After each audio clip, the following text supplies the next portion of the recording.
So Michael Tracy wrote this.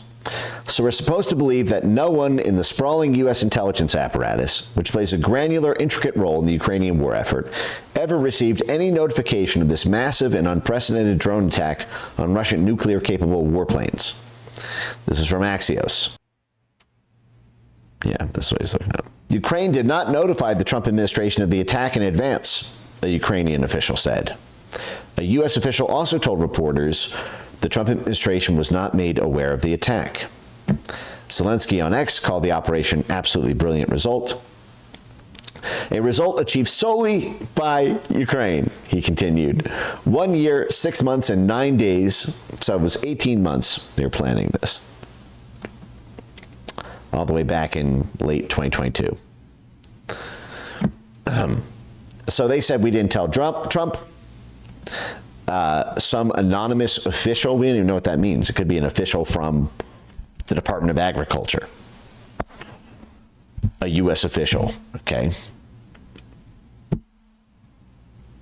A White House official, a State Department official, a Pentagon official, an intelligence official, a HUD official. Now, of course, we know all this is bullshit. But it may only be partially bullshit, and I'll tell you why. Okay. So my tweet response to this was, because as soon as this attack happened, I kept thinking, man, that's crazy. That's crazy. Just yesterday. Because again, this is 2 days ago. And the attack happened yesterday.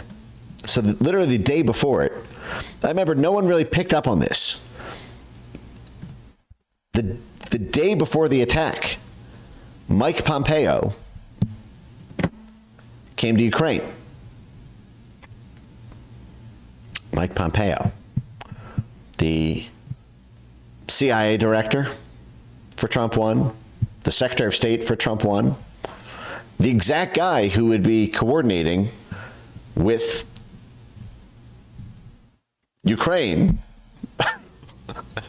and Ukrainian intelligence, the SBU, to pull off these attacks.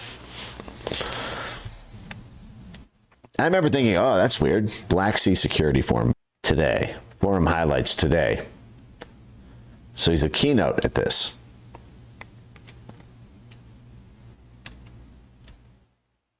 Initiated by a group of Ukrainian parliamentarians. It's the first and largest geopolitical event in southern Ukraine. And he was the keynote. Did he speak before or after the attack? Let's see what else is on here. Putin can't hide anymore. From the Economics Department of Indiana University. Huh. Isn't Indiana University, who hosts the, was it the NED archives? Hold on a second. This is exactly the universities, the CIA and the universities, and Confessions of an Economic Hitman. This is the role that Jeffrey Sachs played when he was at the economics department at Harvard and Columbia, when Ukraine would bring him over. And meanwhile, the professor has a covert security clearance and is working with the Central Intelligence Agency and working with the State Department. Hold on a second. Data Republican, I think, has the thread on this. One sec. I've obtained the first two documents from Indiana University, the Open Society Foundation. So she got these grants. Let me see. Indiana University, Open Society Foundation.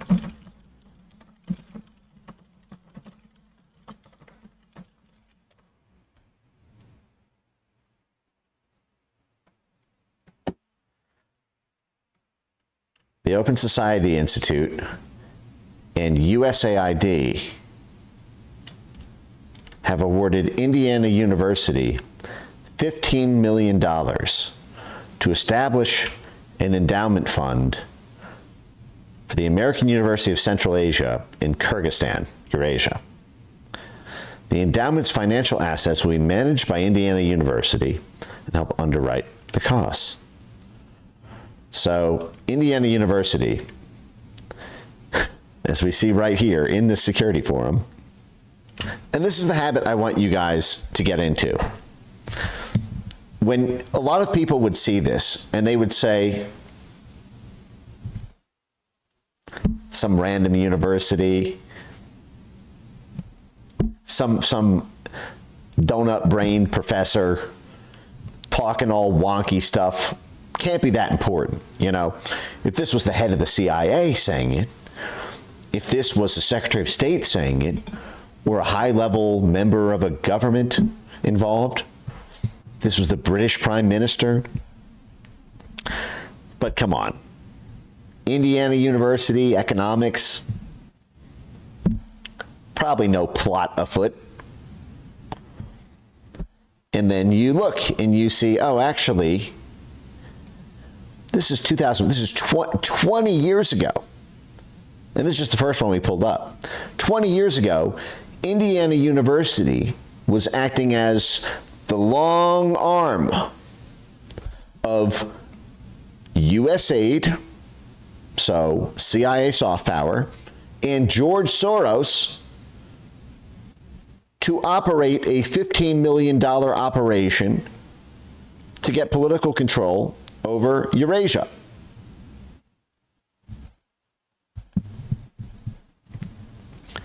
And what is he doing as an economics professor doing that? Well, again, every time you hear research, substitute operations. Well, this guy just does economic research. No, he's doing economics operations for USAID. He is going to be advising the Kyrgyzstani government on how they should sell their oil and gas, how they should sell their titanium and uranium and rare earth minerals to London and Wall Street bankers like George Soros and to Western interests represented by USAID. And I'm not saying Western interests in a pejorative way. I love the West, but understand how things are structured. This person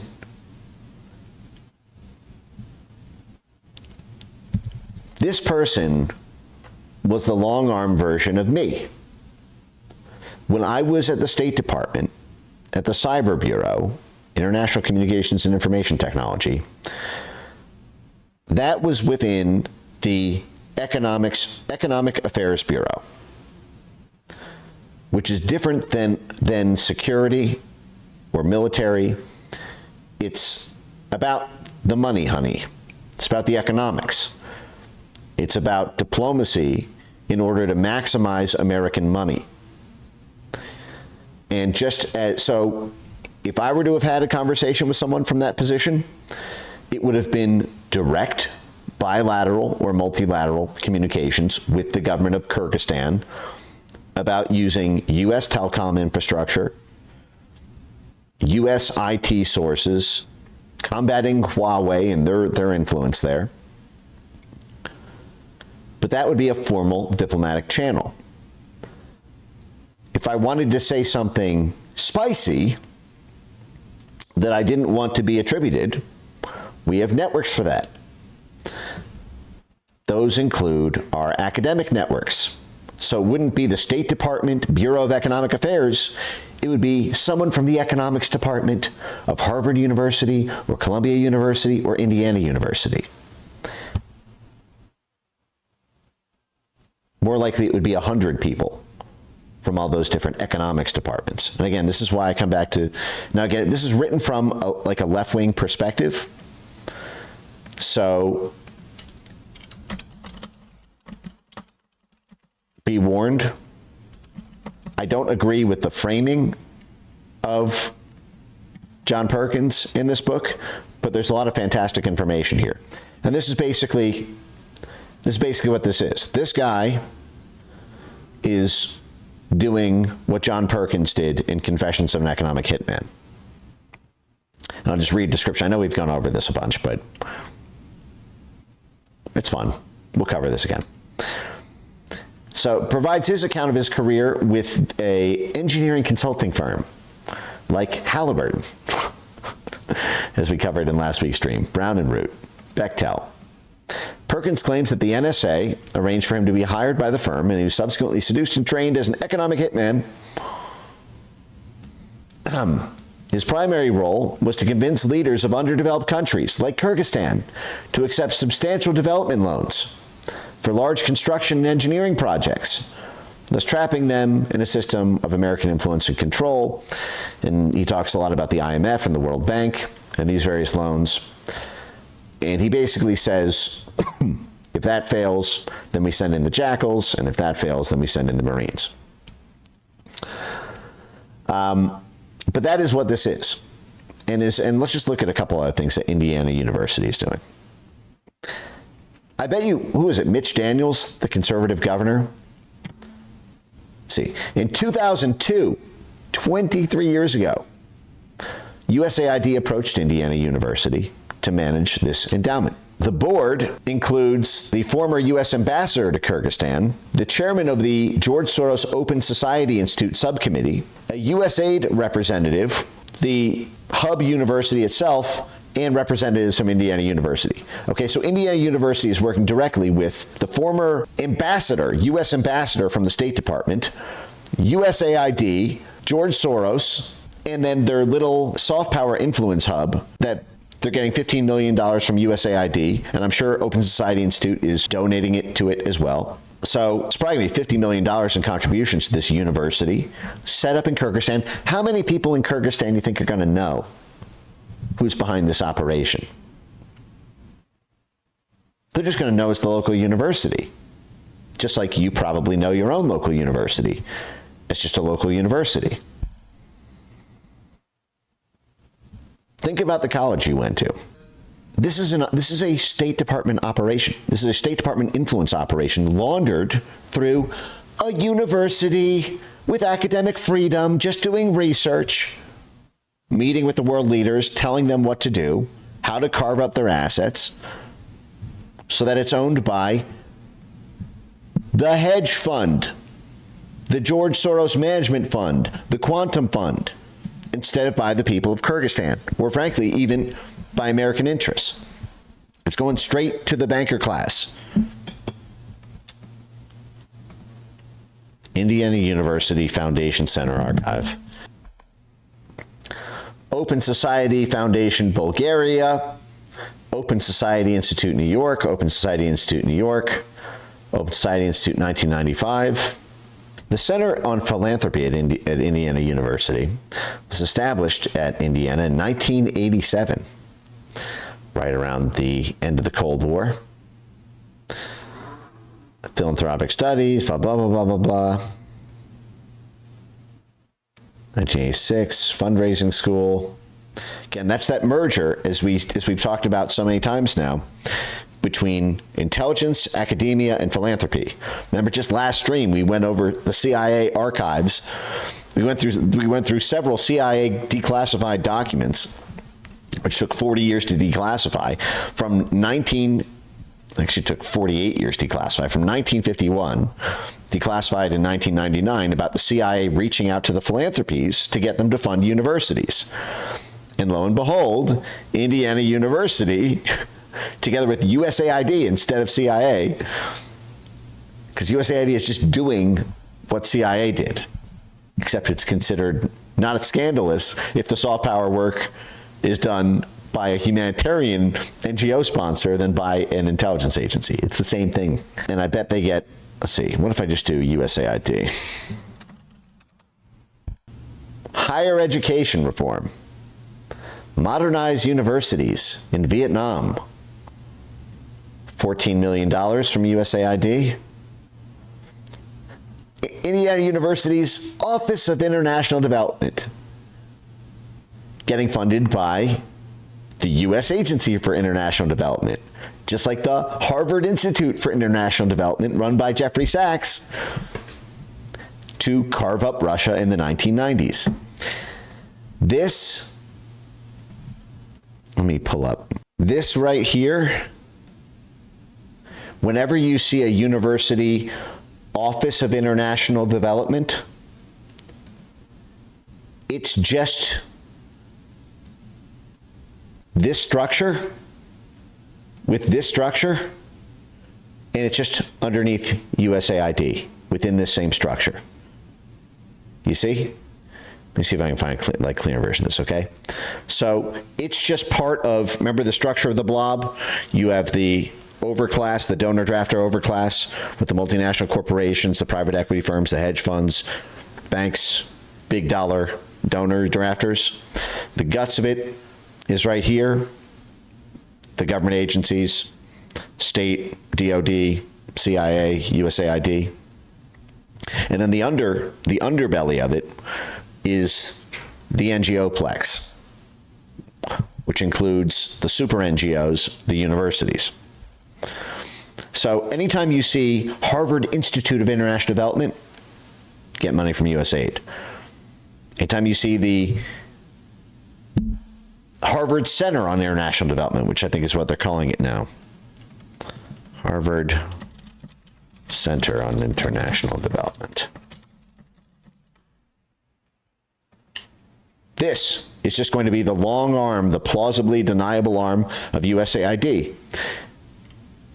They're contract killers. They're Blackwater. They're NGO Blackwater. The same way that DOD hires firms like Blackwater, private mercenaries, to carry out attacks that they don't want to be formally attributable to the U.S. government. USAID contracts out to Center for International Development at Harvard or Indiana University's Office of International Development to do it. Doers, we're going to talk about Jeffrey Sachs when we get to Bono. Don't you worry. Jeffrey Sachs and Bono are thick as thieves. Let me tell you. Bill Gates in 2014, why Jeffrey Sachs matters. Bono calls economist Jeffrey Sachs the squeaky wheel that roars. To me, Sachs is the Bono of economics. And in fact, they've worked together very, very closely over the years. Let me tell you. Sachs, whose Harvard Institute for International Development got $500 million from USAID just on the Russia program in the 1990s alone. Hundreds of millions of dollars from USAID, and the global punk rock spokesman, rebel rock spokesman for USAID and USAID funding. Oh, it's love. I don't know your relationship with your wife or husband, but there are far fewer loves in life more true than one between someone getting money from USAID and someone promoting USAID. You've heard of the strong force in physics. There's something stronger than that. And that is two people with a vested interest in keeping money flowing. But we'll get to that. We'll get to that. So happy. Okay, you know what? I'm doing it. I'm doing it. We're going in. We're going in. We're just doing a montage.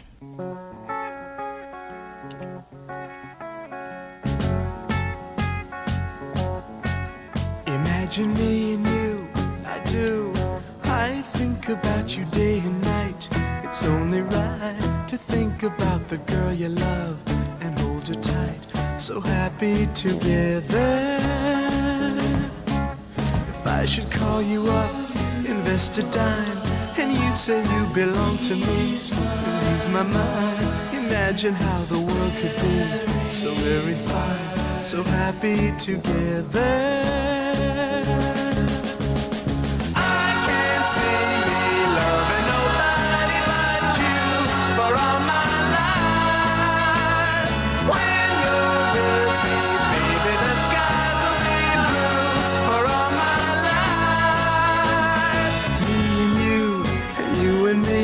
No matter how they toss the dice, it had to be. The only one for me is you, and you for me, so happy together. I can't see me loving nobody but you for all my life. When you're with me, baby, the skies will be blue for all my life. Me and you, and you and me, no matter how they toss the dice, it had to be. The only one for me is you, and you for me, so happy together.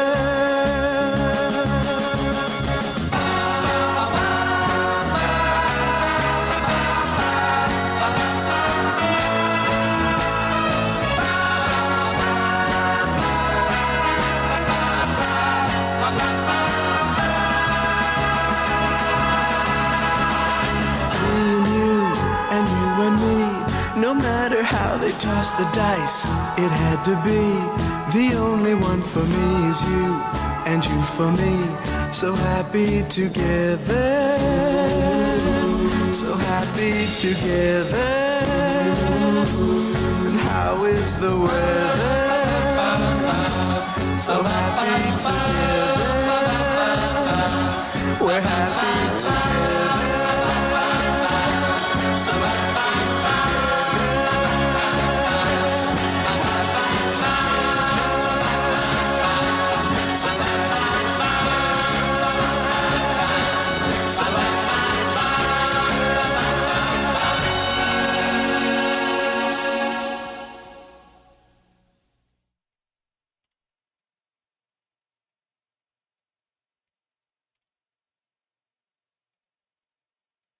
They're quite close. But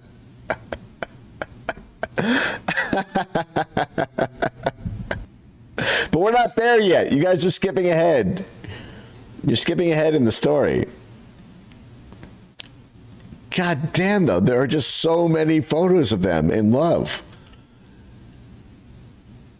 Like, so many. Over so many years. And so, what was Jeffrey Sachs this whole time? The whole time he was just an economics professor. At Harvard, at Columbia, at NYU, in all of their international affairs programs. Hold, please. Now, Jeffrey Sachs is a much more complicated figure these days because he turned against the blob over the Russia-Ukraine war. He's on his John Perkins arc right now.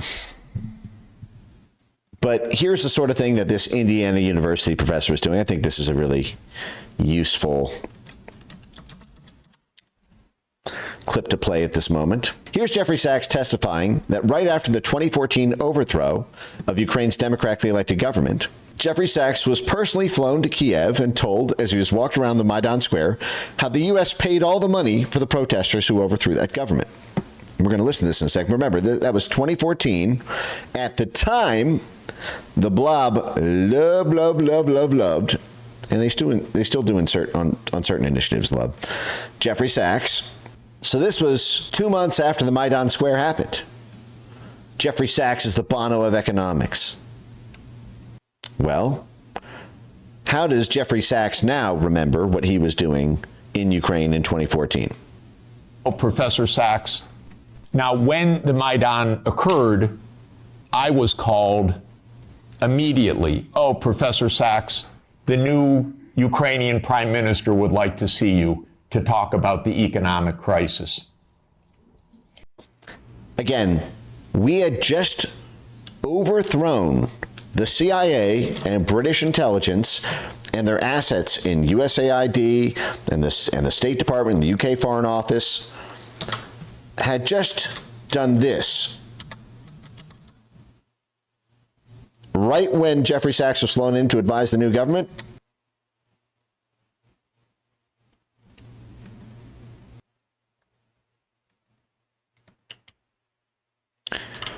the U.S.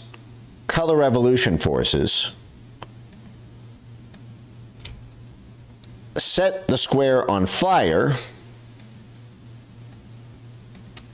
and drove the democratically elected government of Yanukovych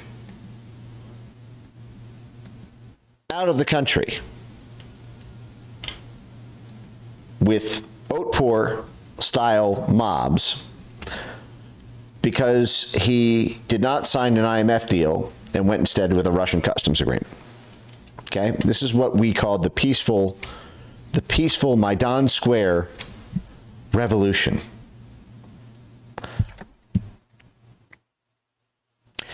And the new government it was Yatsenyuk. This is the famous fuck the EU when Victoria Nuland and Jeffrey Pyatt. Victoria Nuland, who was then the Assistant Secretary for Europe and Eurasian Affairs, and Jeffrey Pyatt, who was then the U.S. Ambassador to Ukraine, were caught on hot mic saying, fuck the EU, we're putting in Yatsenyuk instead of Vitaly Klitschko. Doesn't matter what the EU wants, our puppet is going to be installed. There was no election. Yatsenyuk was installed, and the Yatsenyuk government needed direction about how to sell its ass to Wall Street and London. This is why Jeffrey Sachs was called up. I immediately got the call. Now, when the Maidan occurred, I was called immediately. Oh, Professor Sachs, the new Ukrainian prime minister would like to see you to talk about the economic crisis. Ukraine was in a lot of debt. This is part of the IMF deal in 2014.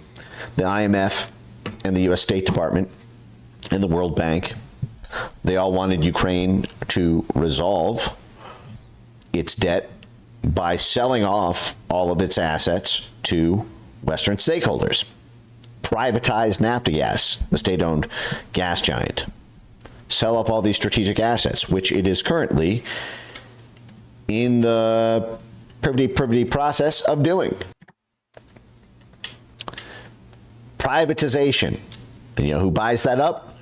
The Harvard Endowment, the Columbia Endowment, the Indiana University Endowment, as they're operating behind the scenes with that. But let's just keep going here. Because I'm pretty good at that.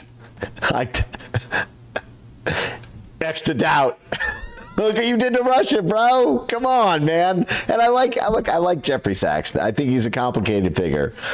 I think he's gone through I think in his latest arc, I'm kind of cool. But you know what you did, bro. We went over the Harvard boys to Russia. You crashed the Russian economy. In a way, Jeffrey Sachs caused this war with Russia that we're currently in. Because when Russia had the willingness and ability to ally itself with the West, and it trusted Jeffrey Sachs to handle its economy, the Harvard boys looted it. They set the Russian economy on fire and stole everything. And that made Russia very angry. And they elected Putin, and Putin went about trying to get Russian sovereignty back after feeling like they had been betrayed by Jeffrey Sachs and the Harvard boys and USAID and the U.S. State Department. And I wonder if that's part of Jeffrey Sachs's turn against the blob when the war broke out, where he's like, okay, I've just done so much of these operations over the years. I cannot be responsible for World War III. Here's what really happened. That's basically what he's been saying. And so I flew to Kiev, and I was walked around the Maidan. And I was told how the U.S. paid the money for all the people around the Maidan. Spontaneous, revolution of dignity. Ladies and gentlemen, please, where do all these media outlets come from? Where does all USAID, 90% of Ukrainian media is funded by USAID. this organization come from? USAID and the National Endowment for Democracy and the U.S. Institute of Peace and the Harvard Institute of International Development and the Indiana University Center on International Development. Where do all these buses come from? Same as above. Where do all these people called in come from? Same as the above. Are you kidding? This is organized effort. Now, Yeah. So, let's get back to this. Although I do kind of want to just scroll the headlines of these. Russia can't win this war. Post-Putin Russia, who will take the reins after we overthrow them? Okay, but what I wanted to see was when was this keynote with Pompeo? Was it before? Was it before or after the strikes? Let's see. Watch on YouTube. 2 days ago. So this is like right before the bombs dropped? Because the attack was June 1, right? Okay, so they published this 6 a.m. on June 2nd, so it was June 1. I'm curious just like what Pompeo said in these remarks. That we have the capacity, the tools, the weapons. Oh, this is interesting. Wait a second. Hold on, I'm going to start right here. I'd posit this. You know, in chess, there's this concept, and in warfare, this concept of blitzkrieg. Move quickly, attack the enemy, be vicious. Sun Tzu wrote about it slightly differently. But I would suggest that even the model that this conflict has been fought on has been insufficiently aggressive.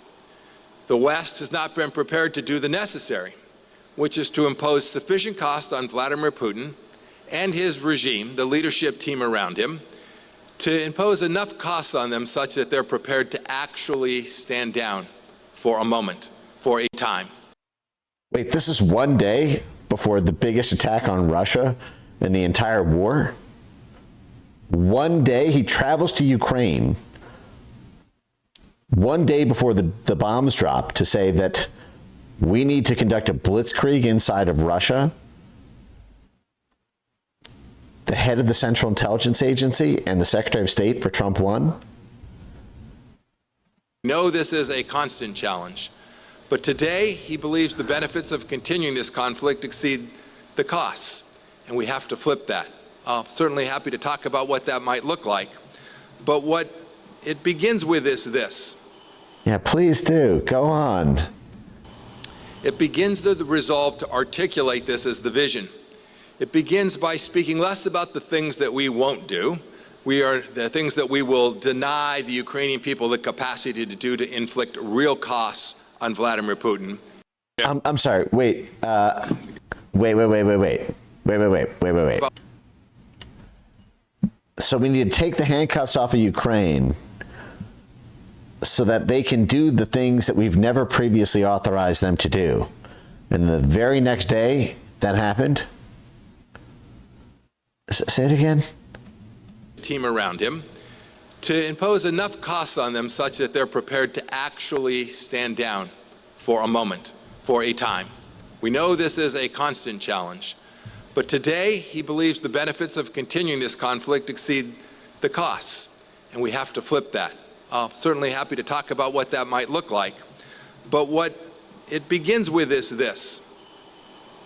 It begins with the resolve to articulate this as the vision. It begins by speaking less about the things that we won't do. The things that we will deny the Ukrainian people the capacity to do to inflict real costs. The problem is we have denied the Ukrainian people the capacity to inflict real costs inside of Russia. As Central Intelligence Agency, because remember, the war did not start in 2022. The war started in 2014. That was when, after the Maidan riots, the CIA rent-a riots, the Donbass broke away. They became independent. They said, we don't respect the new coup government. There was a counter coup. Crimea broke away and then voted in a referendum to join the Russian Federation. And Mike Pompeo, as CIA director and as Secretary of State, was part of the active operation to help Ukraine militarily retake those territories, the Donbass and Crimea. Working with them every day as CIA director and as Secretary of State to militarily reconquer that. That's what the military aid to Ukraine was going towards. Trump was impeached over even sneezing at the possibility of withholding that military aid to Ukraine. That Mike Pompeo, as CIA director and Secretary of State, was directing. So Mike Pompeo knows everyone in Ukrainian intelligence like the back of his hand. He knows these people. He's been working with them for a decade, and especially for the past 6 years. He was in charge of it. And then he goes over the very next day, they launched this attack that they'd been planning for 18 months. And his keynote speech is bombs away. You don't think they told Pompeo they were going to do this tomorrow? Thanks for writing the speech that justifies it. On Vladimir Putin, and we will speak more about the things that we will do, and that we might do, and that we're prepared to do, and that we will demonstrate not only that we have the capacity, the tools, the weapons, the human capital, the people, the intelligence capabilities, all the things that go with true hard power, but So Trump has been saying we're not going to give Ukraine, because they can't fire missiles without the US and UK. They literally don't have the satellite ability to do precision strikes. Their weapon systems are American and British. Their targeting systems, their precision direction systems are all US and UK. And he's saying, we got it, we got it. Well, who's we? The President of the United States has said no. And the official word from Kiev and from, evidently, the Trump administration is that Ukraine didn't tell the United States before they did it. But they appear to have told the former CIA director and Secretary of State. In fact, the former CIA director and Secretary of State, the shadow CIA director, shadow Secretary of State, who appears to be working quite actively with them, he's keynoting their security conference and telling them, bombs away, no more of the United States saying don't do it. But he's not technically representing the United States. In fact,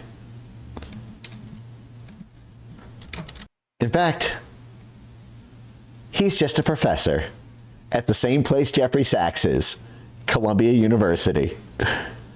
He's just an academic now, guys. This isn't shadow diplomacy. This is not a warring faction within the U.S. diplomatic structure going behind the White House to do direct diplomacy with a foreign government. He's just an academic.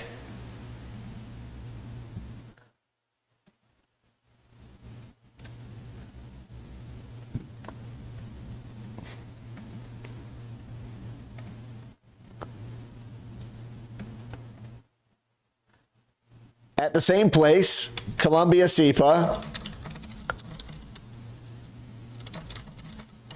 where Hillary Clinton is, the exact same place.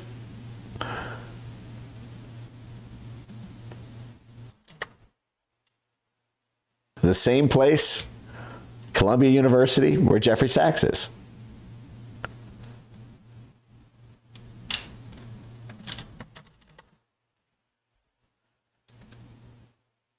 Center on global economy and governance. to the extent that we are unprepared as nations or as partners, that we're unprepared to demonstrate our will to actually impose those costs, I fear that we will find ourselves not only where we are today, but worse, and that the continued conflict will do just that.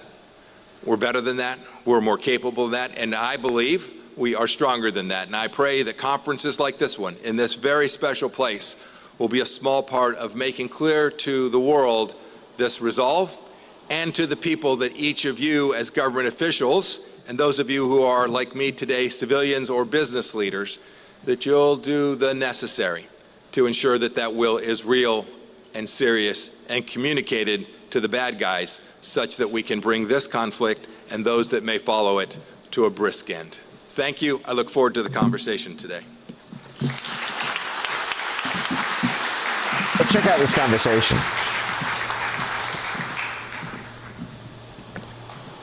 Absolutely great words. But today we hear from media some leaks that United States is considering possibility recognizing of illegally annexed Crimea to be Russian. And Do you think it's possible? What is your attitude to this? Thank you. Look, I don't know. I don't do crystal balls or predictions. I hope not. It would be a mistake of epic proportions. I get the frustration, and I get the physical reality of the place. I'm not naive about what's physically possible in this moment. So understand the context of this is we want the war to end. We want to stop paying hundreds of billions of dollars of U.S. taxpayer money as a nanny state for Ukraine. And again, he was in charge of Ukrainian intelligence. I mean, come back to the New York Times article. New York Times, Ukrainian intelligence. You remember this from last year? This article right here tells the story about how, I'm just going to run a Control F for 2014. Literally the day after the Maidan Square, the Ukraine turned its entire intelligence over to the CIA that Mike Pompeo would run. 2014.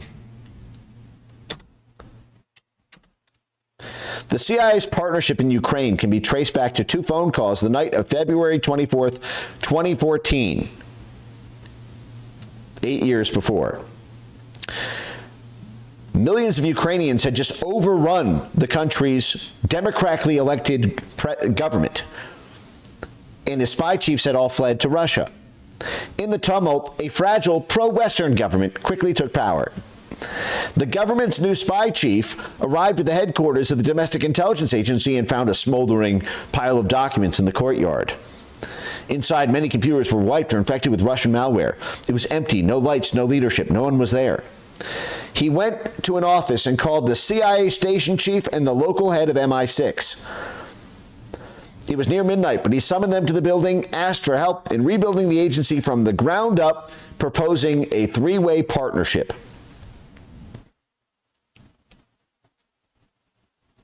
So, Ukrainian intelligence is now and has always been, since the day this iteration of Ukrainian intelligence, the current one, was born, the mutant baby of U.S. intelligence and U.K. intelligence.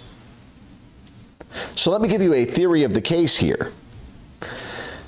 The Brits are the beneficiaries of Seize Eurasia, even more so than the U.S. The British economy banked on seizing Eurasia at the end of the Cold War. The British banks, the British investment firms, the British oil and gas giants like Shell and BP, and they need Americans to do their heavy lifting. This is how you have Christopher Steele and British intelligence originating the attacks on Trump and doing it on Russia grounds. They want the U.S. paying for their war in Russia. The in-power British government, Keir Starmer, is a complete Russian Seize Eurasia blob monster government.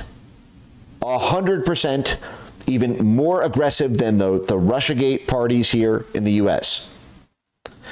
So the Brits are working, the Ukrainians are working right now with the British in-power government and the shadow government of the U.S. to end-run Trump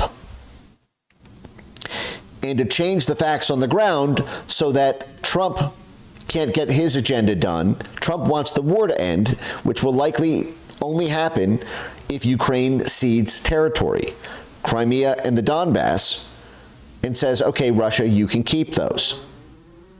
Because Russia has no reason to give those up since it now occupies them. But that's where the money is, Lebowski. It just so happens that all of the shale is in the Donbass, east of the Dnieper River, and off the coast in the offshore drilling regions of Crimea in the Black Sea.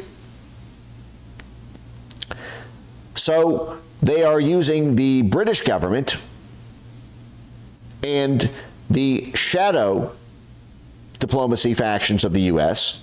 as their allies rather than directly the U.S. president.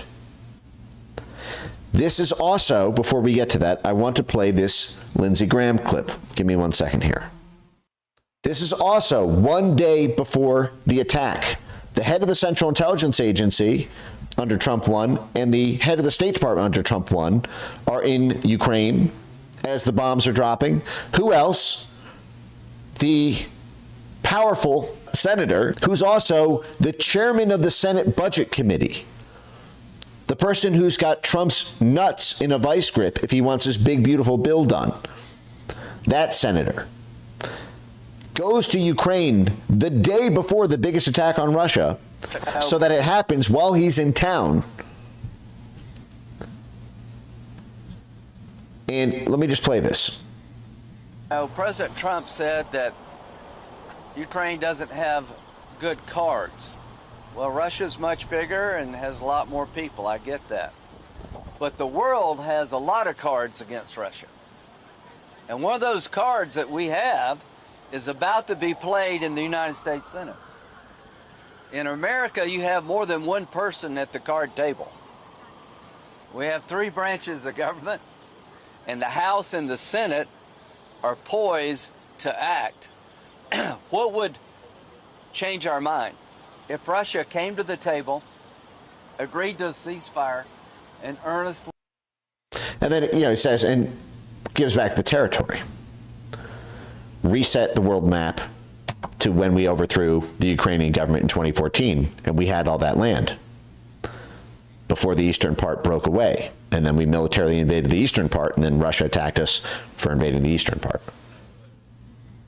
So both Mike Pompeo, representing the shadow diplomacy of our Central Intelligence Agency and State Department network, working with the Ukrainians, and Lindsey Graham, representing our shadow diplomacy side of the Senate, because he is the chairman of the Senate Budget Committee in the middle of a budget showdown with Trump, saying, well, Trump's got to do what I say, or else he's not going to be able to get his budget done. To me, this is connected to the DOGE cuts. They've only agreed in the bill to have $9 billion of the $200 billion. That's just 5% of DOGE cuts are going to be codified. Trump wants all $200 billion to be cut, but Lindsey Graham controls the budget. So if Trump wants anything, enforcement for dollars to ICE agents, money to help defend the southern border, money for all the other programs Trump wants to fund, he needs to give Lindsey Graham what he wants. And so Lindsey Graham flies over to Ukraine to side with Ukraine against his own president. But I'm looking for something in this. I'm just curious. Because the Ukrainians, the guy asking this interview does not appear to know that the very next day, Russian Pearl Harbor is going to happen. I'm looking to see if there are any tells in what, and I know, listen. Look, and let me say this. Mike Pompeo has been a nice guy to me when I've met him. He was my old boss. I'm not even taking shots the way that I'm saying this, okay? It just is what it is. This is where we are. John Brennan. Oh my gosh, look at this also. How the CIA took over Ukrainian intelligence. An unmarked U.S. government plane touched down at an airport in Kiev carrying John Brennan, then the director of the CIA, who Pompeo took over for. Pompeo took over from John Brennan. The CIA was interested in developing a relationship.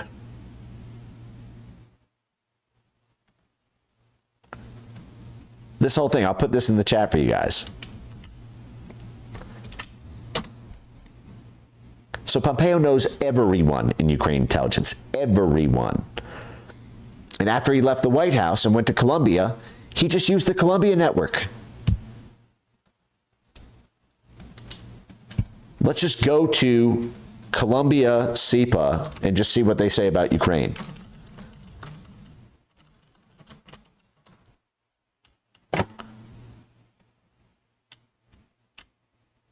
Look at all this. They have a cyber conflict tracker.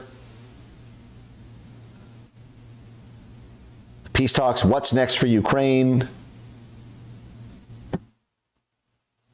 Psychology of the Ukraine war. They're having conferences constantly. Oh yeah, and you know who else is at Columbia SIPA?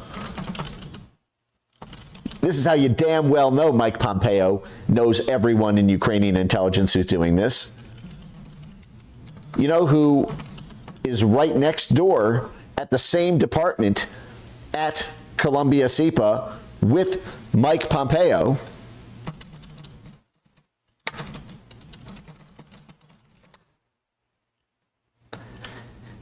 Is no less Columbia SIPA.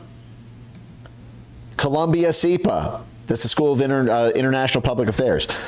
Victoria Nuland, the very person who orchestrated the Maidan, the very person who orchestrated this. The very person. What do you think? I think he's really fast on where he is on this stuff. But I think your argument to him, which you'll need to make, I think that's the next phone call we want to set up, is exactly the one you made to Yachts. And I'm glad you sort of put him on the spot on where he fits in this scenario. And I'm very... This is the guy who they installed as president. And the U.S. ambassador is telling, in Ukraine, is telling the assistant secretary for the region, I'm glad you put him in his place and told him where he fits in the scenario. I'm glad you told him you're a good little puppet president, and here's where you fit in the grand plan, and you're going to do what you're told. Victoria Nuland installed him, and she is literally a professor in the same professor, an operator, a State Department USAID operator in the exact same school, in the exact same department as Mike Pompeo. As Mike Pompeo flies there to tell them bombs away the day before the biggest strike inside of Russia in the whole war. And Mike Pompeo ran the Ukraine intelligence. The CIA took over Ukrainian intelligence after the State Department took over the Ukrainian government. So Mike Pompeo ran Ukrainian intelligence. They're still working with them, except through Columbia instead of the Columbia Center for International Development, instead of the U.S. Agency for International Development. Do you see what I'm saying here? I'm glad you sort of put him on the spot on where he fits in this scenario. And I'm very glad he said what he said in response. Good. So I don't think Klitsch should go into the government. I don't think it's necessary. I don't think it's a good idea. They didn't want Vitaly Klitschko, the former heavyweight champion boxer, the heavyweight champion of the world, Vitaly Klitschko, one of the best heavyweight boxers in history, who is a strong nationalist in charge of the new 2014 government, even though the CIA ran a nationalist revolution in Maidan. He might be a little bit to make Ukraine great again.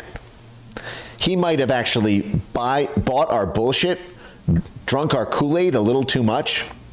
No. We want a sort of nebbish, limp dick, open up and gobble whatever the blob dumps in his mouth type like Yatsenyuk.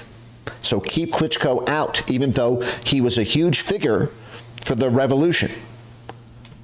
We're going to make him mayor of Ukraine, and he'll just stay there. Mayor of Kiev. Yeah, I mean, I guess you think, what, in terms of him not going into the government, just let him sort of stay out and do his political homework and stuff.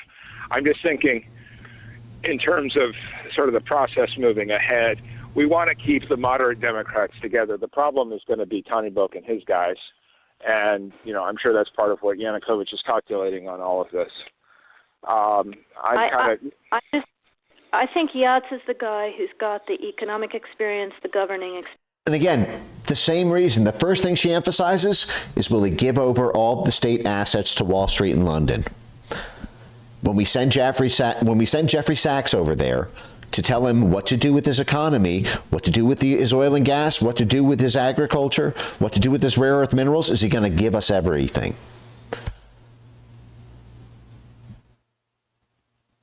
When we send Jeffrey Sachs over there, or the economics professor at Indiana University, to deliver the message, will he do it? Experience. He's the guy. What he needs is Cleach and Tony Book on the outside. He needs to be talking to them 4 times a week. I just think Cleach going in, he's going to be at that level working for Yatsenyuk. It's just not going to work. Yeah, because it's going to look ridiculous. Klitschko is the heavyweight boxing champion of the world and a strong-willed nationalist. He's not going to play second fiddle to our limp dick, blobicide acquisition of the country that he believes in. Yeah, no, I think that's right. Okay, good. Well, do you want us to try to set up a call with him as the next step? My understanding from that call, but you tell me, was that the big three were going into their own meeting, and that Yats was going to offer in that context a three-way, the 3+1 conversation, or 3+2 with you. Is that not how you understood it? 3+1. Yeah, the 3 people who are vying to become president, and me. 3+1. Oh, and 3+2, I guess, if we include you, if you, the U.S. ambassador from the State Department. 100 from Notestein, Ben Center for Moving to D.C. Plastic Bag Moving Fund. Thank you, sir. I salute you. No, I mean, that's what he proposed, but I think just knowing the dynamic that's been with them, where Klitschko has been the top dog, he's going to take a while to show up for whatever meeting they've got. He's probably talking to his guys at this point. So I think you reaching out directly to him helps with the personality management among the 3, and it gives you also a chance to move fast on all this stuff and put us behind it before they all sit down and he explains why he doesn't like it. Okay, good. I'm happy. Why don't you reach out to him and see if he wants to talk before or after? Okay, will do. Thanks. Okay, I've now written, one more wrinkle for you, Jeff. Yeah. Again, she's talking to the U.S. She's in Foggy Bottom as an assistant secretary for the region, and he's the U.S. ambassador running the U.S. embassy in Kiev, in Ukraine. I remember if I told you this or if I only told Washington this, that when I talked to Jeff Feltman this morning, he had a new name for the UN guy, Robert Seri. Did I write you that this morning? Yeah, I saw that. He's now gotten both Seri and Ban Ki-moon to agree that Seri could come in Monday or Tuesday. Okay. So that would be great, I think, to help glue this thing and have the UN help glue it. And, fuck the EU.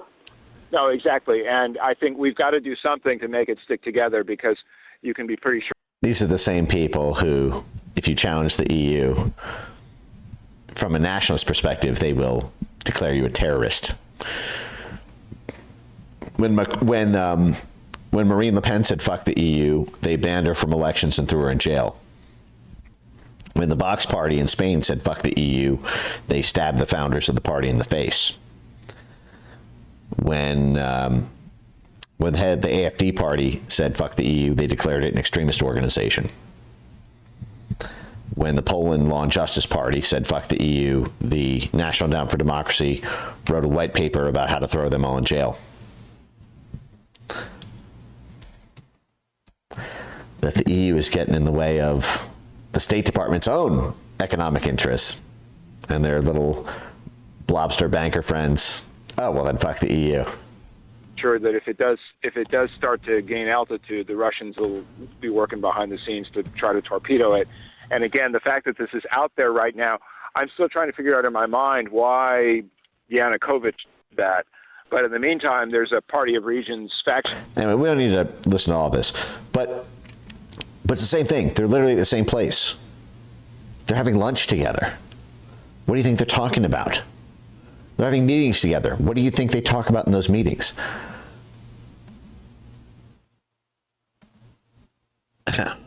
Let's see. Let's just check out some of these. Rapid response. This is from 2 months ago. What's next for Ukraine? And who's... Oops, sorry. And who's there?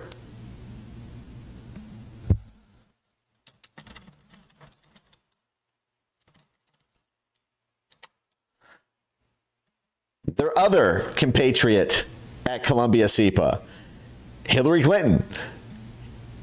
Secretary of State Hillary Clinton, Secretary of State and CIA Director Mike Pompeo, and Undersecretary of State for Political Affairs Victoria Nuland are literally all having lunch together every day at the same friggin' place as we speak. The Institute for Global Politics, that's where Mike Pompeo is. Rapid response, what's next for Ukraine?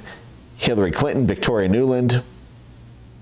And in the SIPA community, as you know, there are many different viewpoints of how to end this war. Again, IGP, Institute for Global Politics, Institute for Global Politics, Institute for Global Politics. That's Mike Pompeo now. And he has every right and reason, therefore, to continue Hillary Clinton, Victoria Nuland. Aggression against it. You might get a temporary pause, which would only advantage Putin. He can, try to ramp up industrial production, try to get more North Koreans to show up. I mean, whatever it is that he would do in any kind of pause. But I don't think that is the end of his ambitions. And I agree with what has been said about Europe. I mean, yes, Europe is reacting, obviously, against what they have seen coming from Trump, but they're also under enormous pressure from a lot of the border states that are clearly worried about what Putin would do to them if. Yeah, and this is why they have to control Hungary and Poland and Austria and Germany. Don't you love it? Hillary Clinton's just a professor now, guys. Just an academic. Not a back channel for shadow diplomacy. Victoria Nuland, she forgot everything she knew, and she's just, and her Rolodex has been clean. Her phone has been wiped. And here's the thing. These universities are all getting funds to run USAID money into Ukraine to carry out this war. This is why I was saying it was very stupid, in my opinion, to base the defunding of the universities off of like the anti-Semitism charge or stuff like do it because they're undermining U.S. foreign policy. That they're not 501c3 fucking charities. They're running war operations. The USAID would not fund them to carry out a war if Trump has declared that he's against the war. So why would we allow USAID and the State Department, the Department of Education, Department of Labor, Department of Commerce to run money into the universities to do that? Because they're a university and they're just doing research. They're not doing research. It's fucking front for operations.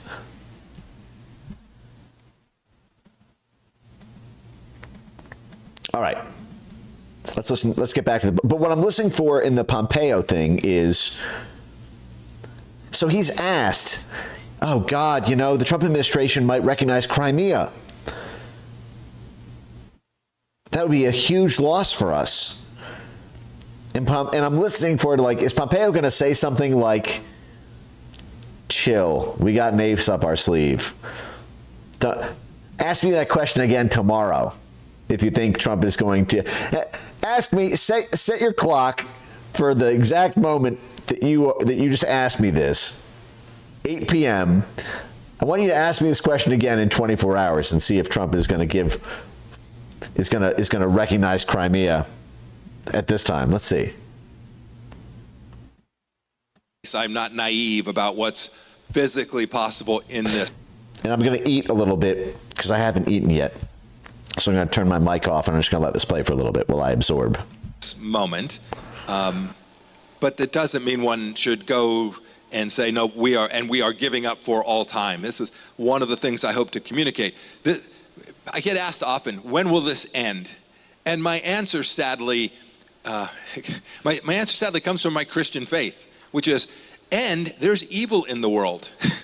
It doesn't end the day that Vladimir Putin says, I'm going to cease the current operations. There are bad people that want to.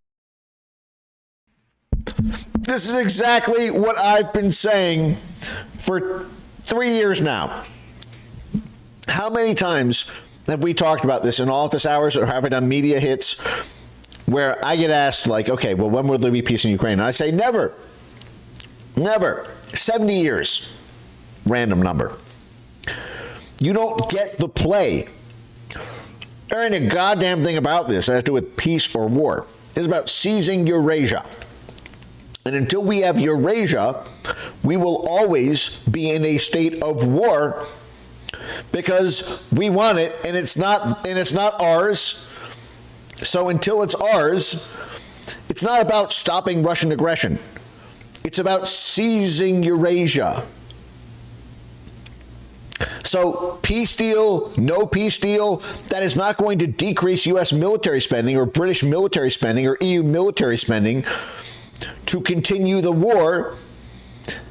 A peace deal is only useful to the extent that it helps us reload to be able to conduct more war. Do you guys remember my term for this was called peace fire? That we might tactically agree to a ceasefire in a limited amount of peace so that we can reload and fire? Here you go. Listen to me and then listen to Pompeo. Now, I'm coming at it from a very different perspective. I'm saying this is what these people believe, and this is why we won't have peace. Okay?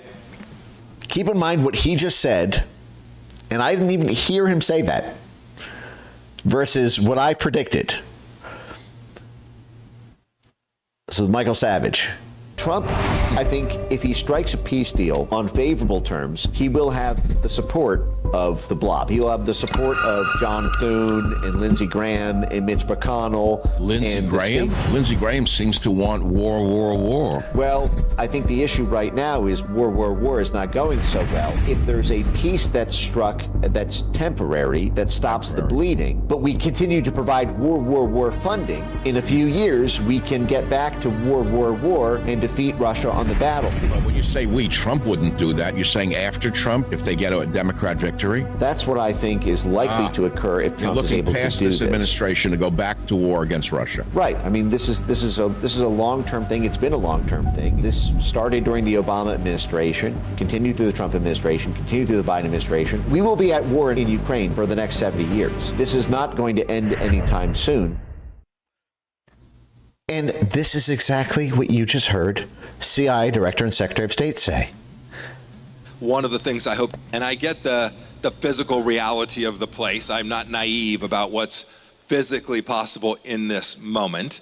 But that doesn't mean one should go and say, no, we are giving up for all time. This is one of the things I hope to communicate. I get asked often, when will this end? And my answer sadly, my answer sadly comes from my Christian faith, which is, there's evil in the world. It doesn't end the day that Vladimir Putin says, I'm going to cease the current operations. There are bad people that want to undermine the freedom and liberty that the people of Ukraine want. Mike, we overthrew the freedom and liberty of what the people wanted. The people wanted Viktor Yanukovych.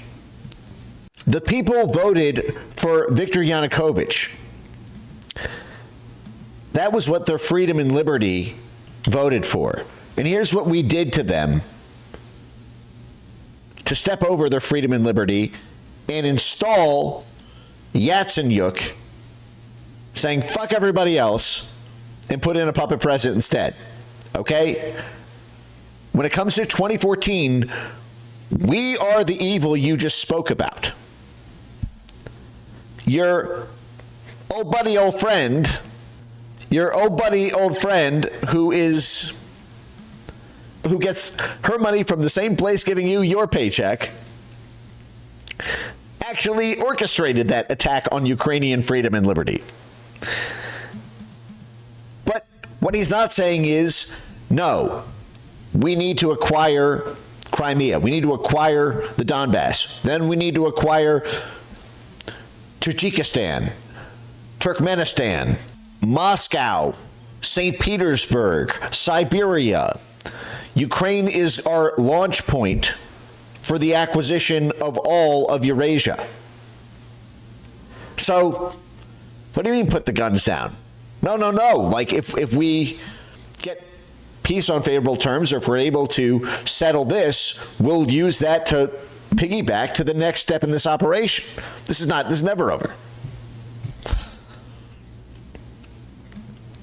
Want desperately, and they want to do the same to the United States of America, and they're trying to do it to the Israelis, right? So this challenge is, we always think about it in fits and starts, but the truth is it's continuous, and I think that's what many forgot in the West in the aftermath of the collapse of the Soviet Union. They took a holiday and said it's over, right? It's not, and so they didn't take a holiday. They sent in the jackals to loot the entire Russian economy.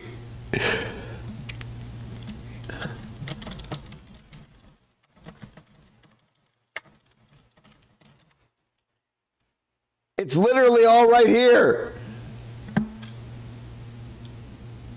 Or read it in Harvard Magazine.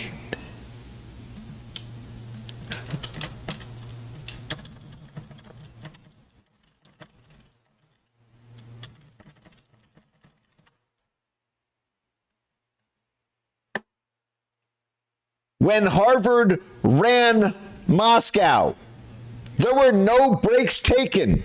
There were no fucks given. We went in. It never ended.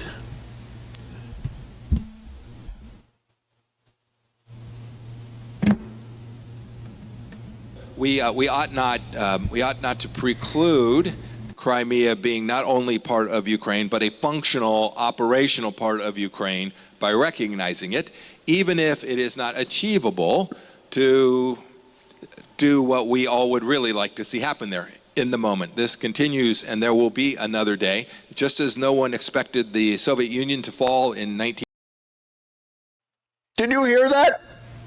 He said what I've been predicting this whole time. Listen to that again. DJ, run that back.